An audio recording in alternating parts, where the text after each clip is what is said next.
This is question 15 from section 1 of the 2014 BMAT, and in this question we're asked to find an underlying assumption to the argument. So let's just remind ourselves, an underlying assumption is something that's not said but is needed to draw the conclusion. So let's have a look at the passage and figure out what a conclusion is and where the assumption might be. So first the writer says that the public's hostility to sharing medical records on a national database is misguided.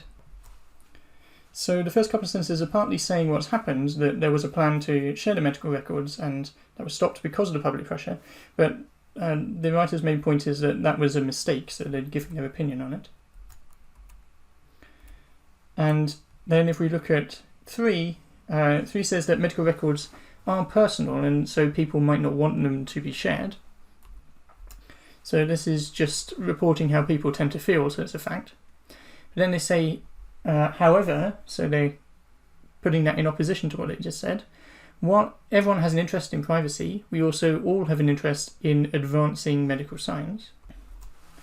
So now they're not necessarily saying what people want, but what's good for all of us, that it's good for all of us that science finds new cures to diseases.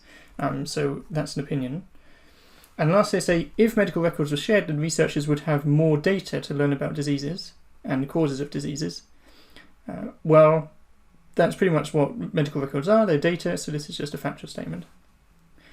So what's the conclusion the writer's arguing towards? Well, they basically lay out a reason to be worried about sharing medical records, and a reason it's a good thing in sentences 4 and 5, that it helps people find diseases, and then they conclude that it's wrong to oppose sharing them, i.e. they should be shared. So this seems to be the conclusion, and their argument is basically, so they mention the problem with it, and then they give a reason for it, and then we know there's an assumption made somewhere, and they conclude that it is actually wrong to oppose sharing them, i.e. it's right to share. So can you think what the assumption might be based on this summary? So there's a couple of places that we could expect it to be. One is maybe in the connection between it being good to advance medical knowledge and it being right to share the medical records. There might be an assumption there because that's the main reason for this conclusion. But also they don't just give this as a reason, they give a reason against as well. And then they basically conclude that the reason for is enough, but they haven't given any evidence for that. So there might be an assumption in saying that the reason for sharing them is basically defeats the reason against sharing them. So let's look at the options and see if any of them correspond to either of those ideas. If we look at option A, it says the assumption is that the potential benefits of advances in medical science are more important than privacy. Well, privacy was the reason against and advances in medical science is the reason for, and we just said they seem to say that the reason for is more important, but they don't argue for why, so it does seem to be an assumption there. It makes sense to put that in this gap, so say there's a reason against, there's a reason for, the reason for is more important, so we should share the medical records. That seems to work. But to check if it's a necessary assumption, we need to do the not test, so let's check. Suppose the benefits of advancing medical science aren't more important than privacy. Does the argument break? Well, yes, we have a reason against and a reason for, and now doing the not test, we're assuming the reason for isn't more important, but then that means we shouldn't do it because the cons outweigh the pros. And so the argument breaks. And so it looks like A is a necessary assumption, but let's just check the others. So B says that the medical records won't be made anonymous. So at first that does seem like an important assumption in the argument because we're saying that it's privacy that's the worry, but if the records were anonymous then privacy wouldn't be a worry.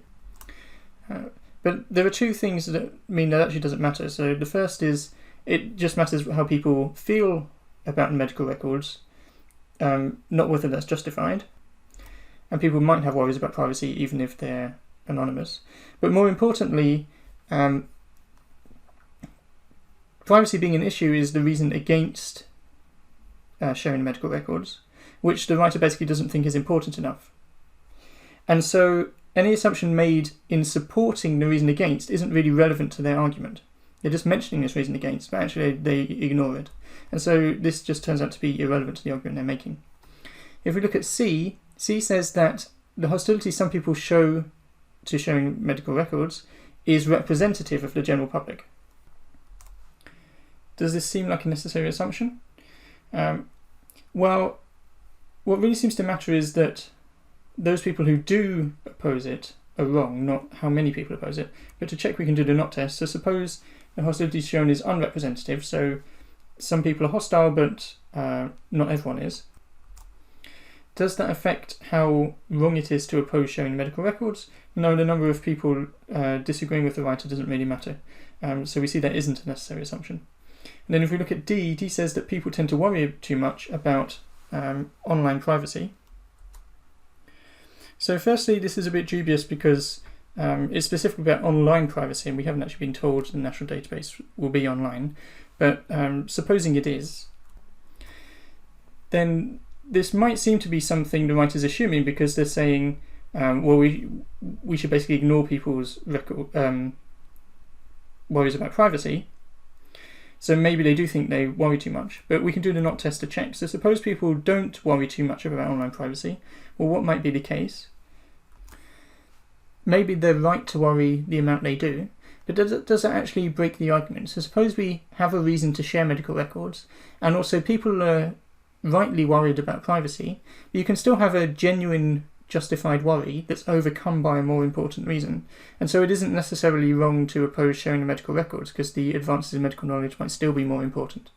And so that means, assuming the opposite doesn't break the argument, so the not test, this fails the not test, and so again we see that the answer is A.